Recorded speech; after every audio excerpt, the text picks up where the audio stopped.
Hurricane Melissa by Baba Shuku Bey. As Hurricane Melissa began to howl over the hills of Jamaica, Peter the Rasta man was busy boarding up the windows of his small board house. His girlfriend, Sandra, was inside, pacing back and forth, clutching a transistor radio. "Peter!" Sandra shouted over the wind. "The man on the radio say Melissa is a Category 4. We need to go to the shelter." Peter didn't move. He just took a deep draw from his spliff and looked at the swaying coconut trees. "Cool news, Sandra. I man have the vibrations under control. Selassie I guide. No wind can move this temple." Just then, Peter's mother, Miss Green, marched across the yard with a heavy iron pot in one hand and her Bible in the other. She looked at Peter with pure fire in her eyes. "Peter, if you don't move your lazy bones and get inside, Melissa going to blow you straight to Cuba.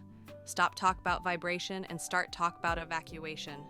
Suddenly, their neighbor Jennifer leaned over the zinc fence, her hair wrapped in a massive silk scarf, holding a small suitcase. "Miss Green, Sandra, Unu see what going on. The breeze just lifts up my goat and carry it over the gully, and Peter standing there like he is a statue." Peter looked at Jennifer, then at his mother, and finally at the darkening sky.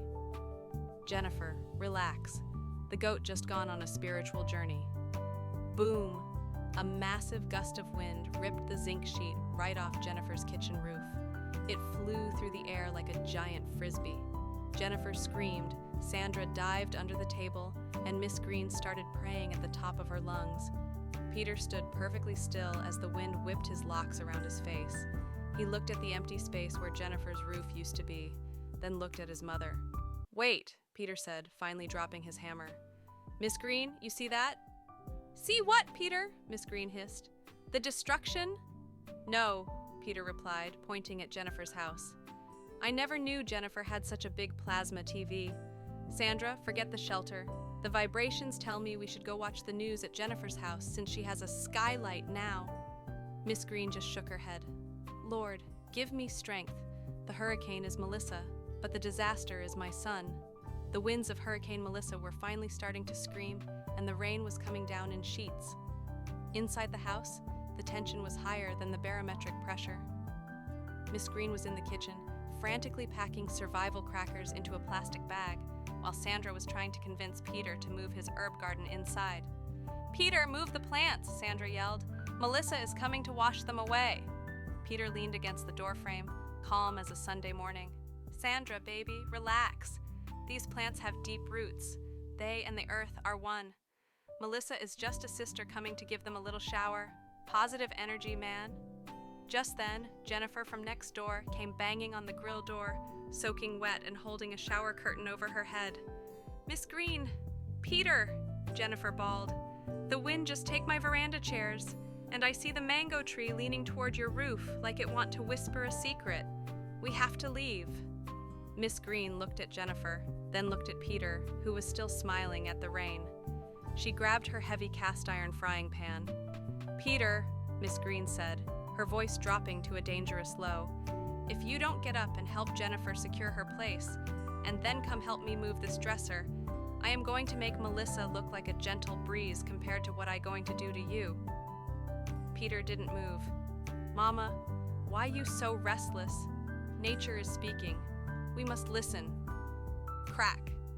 A massive branch from the mango tree snapped and smashed right through the wooden fence, landing inches from Peter's feet. The power line sparked, and suddenly the whole neighborhood went pitch black. In the silence of the darkness, they heard Jennifer let out a long, dramatic wail. "Lord, my designer heels! The water coming under the door! I'm losing everything!" Peter finally straightened up.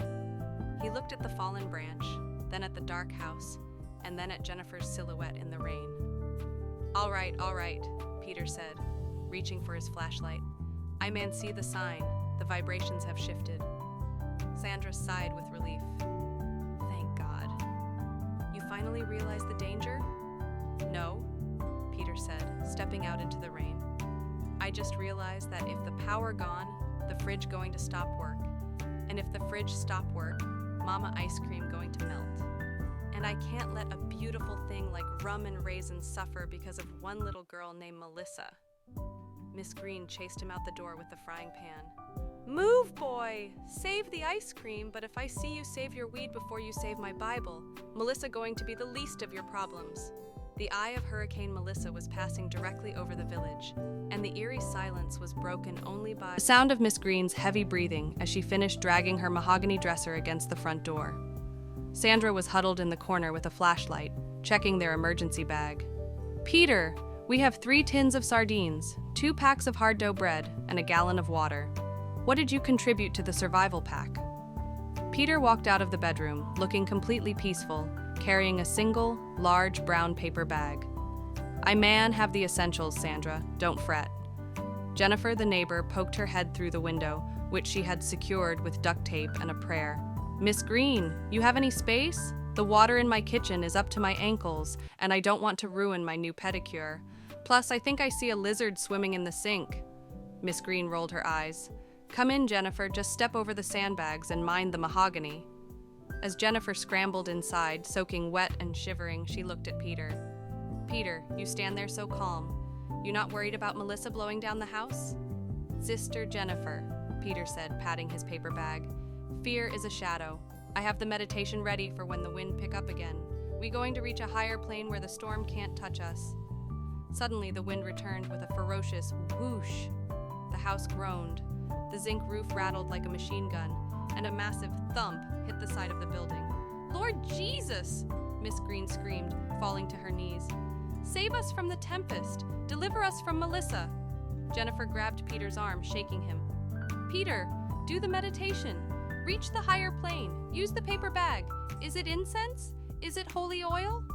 Peter slowly opened the bag. He reached in and pulled out a giant bag of marshmallows and a long stick. Sandra stared at him, horrified. "Peter, are you serious? We are in a Category 4 hurricane and you brought marshmallows?" Peter looked at the stove, then back at the ladies.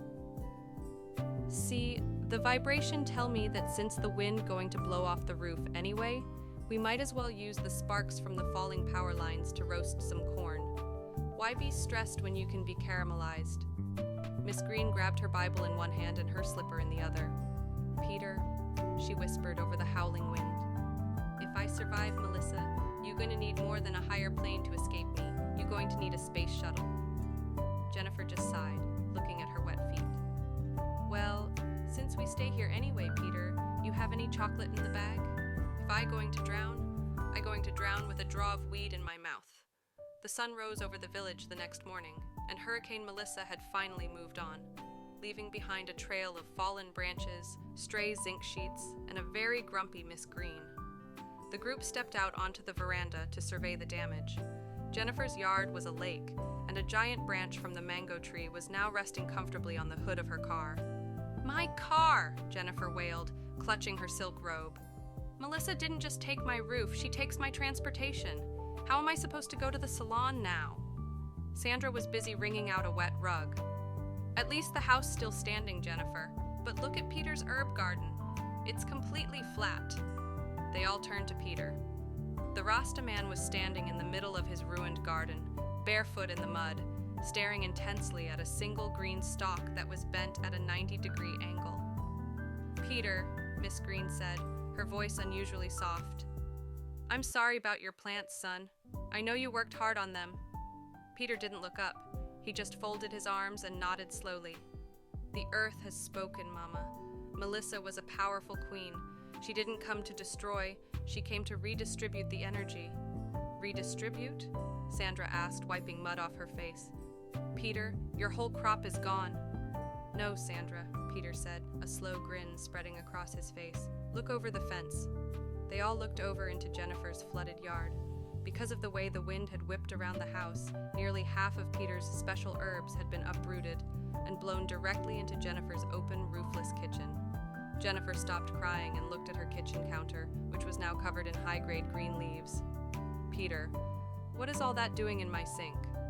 Peter took a deep breath of the fresh, post-storm air. "You see, Jennifer? You were worried about your pedicure and your car, but the universe sees that your roof gone and your nerves shake up. So, Melissa just delivers some stress relief straight to your stove." Miss Green grabbed her broom and started chasing a stray goat out of her yard. Peter, if the police come here and see Jennifer Kitchen looking like a dispensary, you going to tell them it was a divine delivery? Exactly, Mama, Peter said, picking up a wet marshmallow he found on the ground. And since Jennifer have no roof, the ventilation is perfect. The whole neighborhood going to have positive vibrations by lunchtime. Jennifer looked at her car, then at the pile of herbs in her sink, and finally at Peter.